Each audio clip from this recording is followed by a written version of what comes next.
The following events occurred in September 2017. MotoGrapher always recommends not to speed on roads, and always wear safety gear. This is the third episode of 6 in the Power Trip 360. So guys, I'm very excited about this episode 3, and if you haven't seen the first 2 episodes of my dream road trip, which is a Power Trip 360, in which I'm taking a 280 horsepower Ninja H2, please see the links below. In this episode, I'm going to do 300 kmph on one of the racing tracks in Australia. To be exact, the Hidden Valley Raceway. So here we go. So we started our journey from Sydney and we went up till Brisbane and further up before taking a left towards center of Australia, from where we hit the city of Darwin. So this was the first 2 episodes, and welcome to episode 3.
So this is our main straight, obviously. We've got so obviously pit lane here, and then beyond that we've actually got the drag strip. Yeah. So circuit length 2.87 kilometres for a lap, and then direction of travel is anti-clockwise, 14 corners. V8 supercars will get up to about 275 kilometres an hour down the main straight here, and super bikes about 320, 340. Oh. So Okay. so that's flying, yes.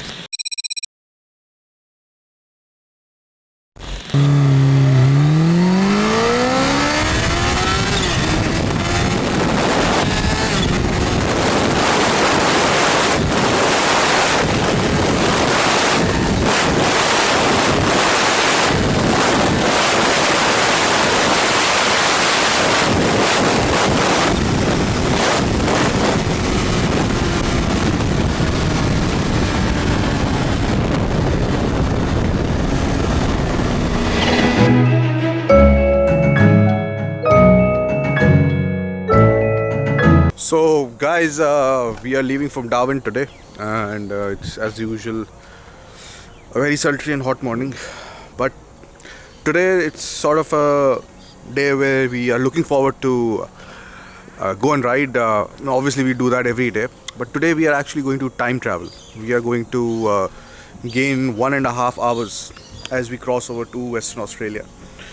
So, but the summary of our visit to Darwin is, we got the tires changed and we got the bike serviced and cleaned, both the bikes, and of course we had to repack everything again. We were living in this nice sort of chalet here, quiet place called Hidden Valley. Shows 820 and arrival time is 1 p.m. So how can this be 1 p.m. when we are starting at 8:33? It's because we will gain 1.5 hours. Anyway, so that is speaking about today, what we're gonna do, and let's see what happens on the road.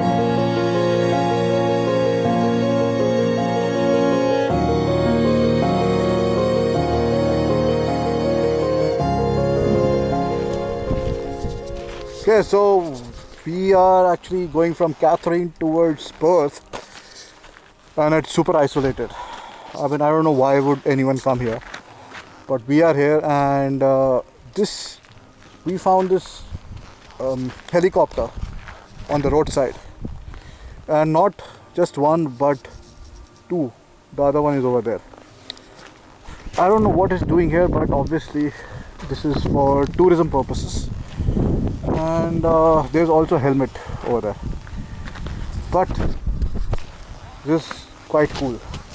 This is very cool.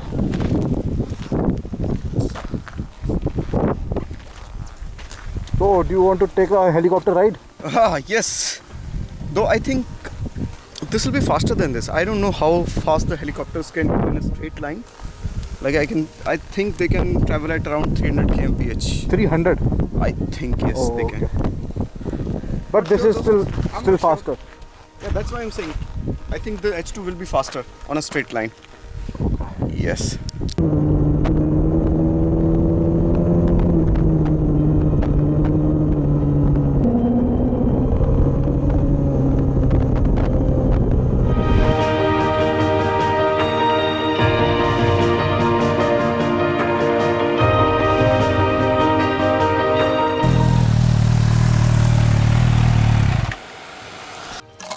तो यहाँ सवाल ये है कि कोई क्यों आएगा? भाई साहब, इससे ज़्यादा बोरिंग रोड नहीं देखा मैंने ज़िंदगी में. मतलब बंदा एक्सीडेंट से ना मरे तो बोरियत से मर जाएगा. Boredom kills and this road will tell you why. It is so hot. It's like humid. pit of hell. Deepest pit.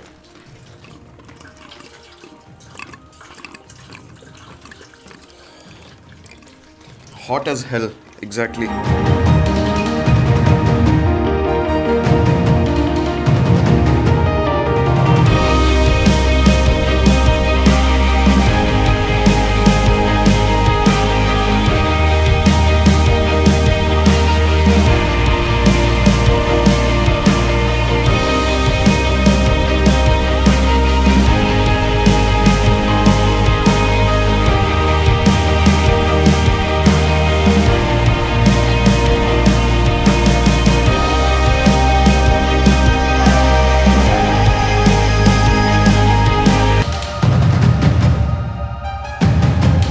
Hey guys, today we were going from Darwin to Conanura, which is in Western Australia, and via the Victorian Highway.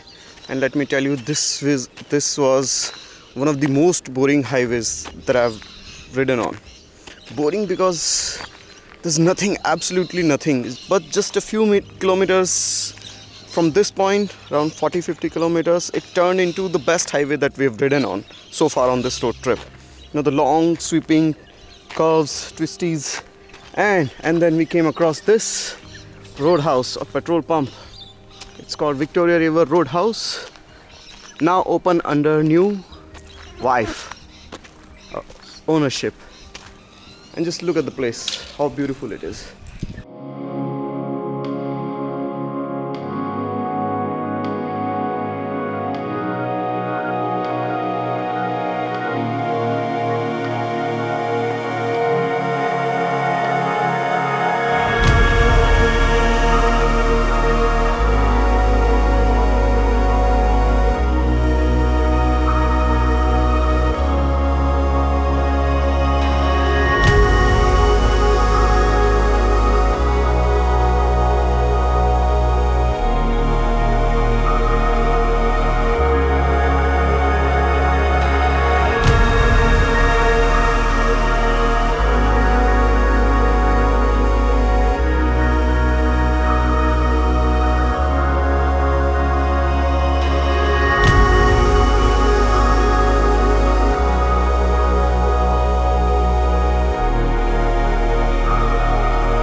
evening, guys. I'm here in Lake Argyle, and behind me is the Lake Argyle. I think it's the man-made lake. It came into existence because of the hydroelectric project that is built on this dam, on this river.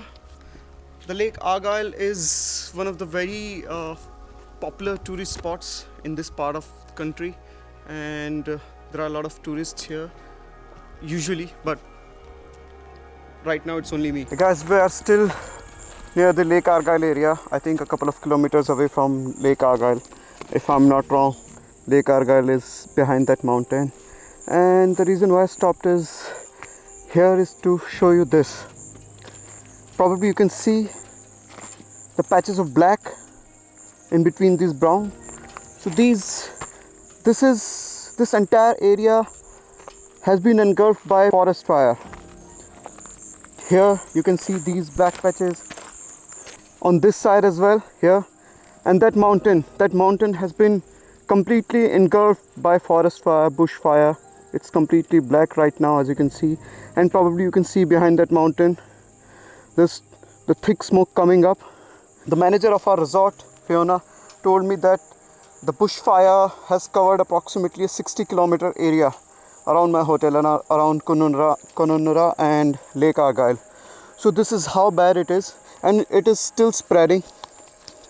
Bushfires, forest fires are a very unfortunate reality in Australian lives.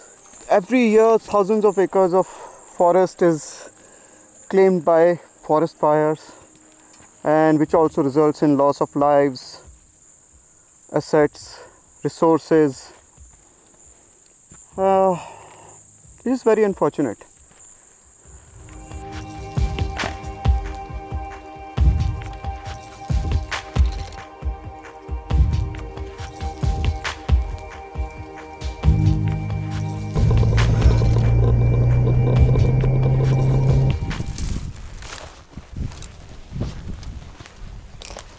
Strange trees, right from, looks like from a movie. Huh? Looks like it's a way to a portal or something. Oh.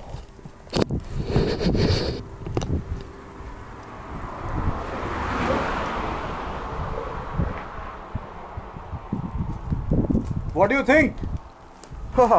I've never seen something like this. It's amazing. This hole is probably big enough. This hole is probably big enough to accommodate a small car in it, or 2 motorbikes. And people have climbed in. Yes, I am speechless. I'm speechless. This 293 kilometers on this kind of a bike, and that this is going to be one of the biggest distances between 2 fuel stations. And so we have got one container here of 5 liters, you can probably see, and we have got one more container of 10 liters here in this, and I hope that we will reach 290 kilometers from here, because the H2, especially when you ride it at cruising speeds of 140, 150, it will not go more than 170, 180 kilometers. We reached the city of Broome in Western Australia on the 23rd day of the road trip. Broome is a coastal city and attracts a lot of tourists from all over the world. We visited the Cable Beach, which is a major tourist hub here, with white sand, and was named after an undersea telegraph cable which was laid between Java, Indonesia and Broome in 1889. This undersea cable surfaced at this beach and gave the beach its name. From Broome, we reached Port Hedland. Port Hedland is a major port town, and a huge industrial setup starts to appear as soon as you start approaching the town. But the most prominent feature on the horizon are the huge mounds of unprocessed salt, some of them several stories high, and from afar they look like snow mountains. This is Kajini National Park. Our hotel is approximately 70 kilometers from here. Oski Tourist Resort, and the nearby town is Tom Price, I think, which is around 150 or 40 kilometers from here. So this place, as the name suggests, it's a national park and it's full of wildlife, different flora and fauna, different forms of life. The motorcycle pass or entry ticket was available for $7. Karijini National Park is Australia's second largest national park and is famous for its many water gorges, waterfalls and waterholes. These features are scattered throughout the park and most of them can be approached by only a 4x4 vehicle or on foot. Thankfully, the road going towards Dale's Gorge was a sealed one and the Panigale could go there. It is around 12 kilometers from the visitor center, but the bike could go all the way to the lookout on the edge of the gorge. This time, I had in my hands to visit Karijini was too little proper to explore it. Ideally, one should come here with at least 2-3 days in hand and prepare to camp within the park itself if you really want to see what the park has to offer.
After this, we were headed towards the next big city on our route, Perth, with an overnight stay between at a small town called Meerkatra.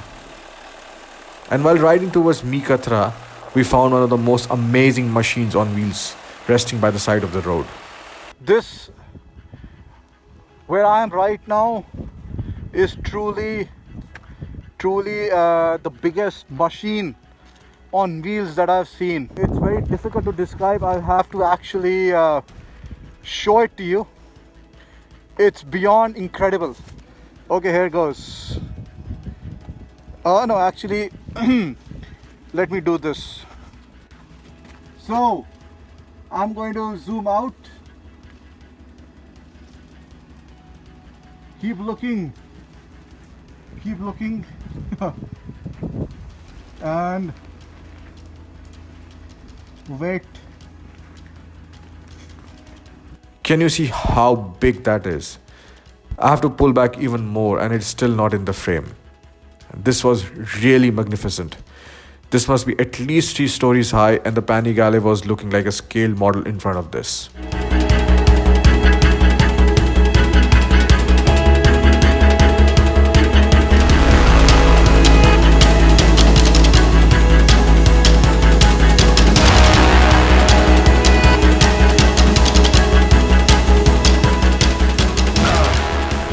This is one of the creepiest things I've seen. Huh. Okay.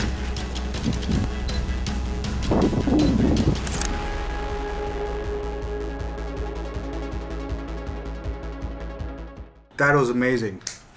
300 kmph, beautiful sunsets, and it was amazing to overtake those road trains. And this is absolutely fantastic. This is the best part I like about Australia, or Centralia as they say. It was hot and there were a lot of flies, but I think the rustic nature, the isolation makes up for it. And I really didn't want to go to the the cities anymore. But yes, we had to complete many more thousands of kilometers, and we'll continue that in the next episode, which is episode 4. End of transmission for MotoGrapher level 3 complete.